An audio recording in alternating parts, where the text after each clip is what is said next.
Hi, நம்ம ரொம்ப நாளா எதிர்பார்க்கிற நேரத்துல கிடைக்கலன்னா கஷ்டமாவும் டிப்ரெஷனாவும் இருக்குல்ல. ஆமா, எனக்கும் நான் ஒன்னு எதிர்பார்க்கறேன்னா அது கிடைச்சிட்டாதான் சந்தோஷமா இருக்கும். ஒரு குழந்தை ஒண்ணு பசியால் அழுகுது. அவங்க அம்மா கையில அந்த குழந்தையோட பசி தீக்கிற பால் இருந்தோம். அந்த குழந்தைக்கு அதை கொடுக்க மறுக்கிறாங்க. பாக்குறவங்க எல்லாரும் என்ன அந்த குழந்தை அழுகுது, இவ கையில பால் இருக்கே கொடுத்தா என்னன்னு. அந்த குழந்தை நினைக்குது நம்ம அழுகுறோம், நம்ம அம்மா கையில பால் இருக்கே கொடுத்தா என்னன்னு நினைக்கிறாங்க. ஆனா அந்த அம்மாவுக்கு தானே தெரியும் அந்த பால் ரொம்ப சுட சுட கொதிக்க இருக்கு. இப்ப பசியால் அழுகுற அவளுக்கு இந்த பாலை கொடுத்தா சூடு தாங்க முடியாமலும் அழுவா.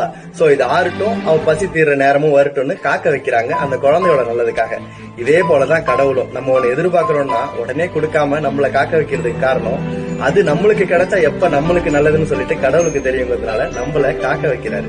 நம்பிக்கையோட இருக்க வேண்டியது நம்ம கடமை. நாளைக்கு அது கிடைக்கிற நேரம் வரப்போ இன்னைக்கு நம்ம ஏதோ ஒரு தவறான முடிவு எடுத்து போய் சேர்ந்துட்டோம்னா நாளைக்கு அது கிடைச்சும்.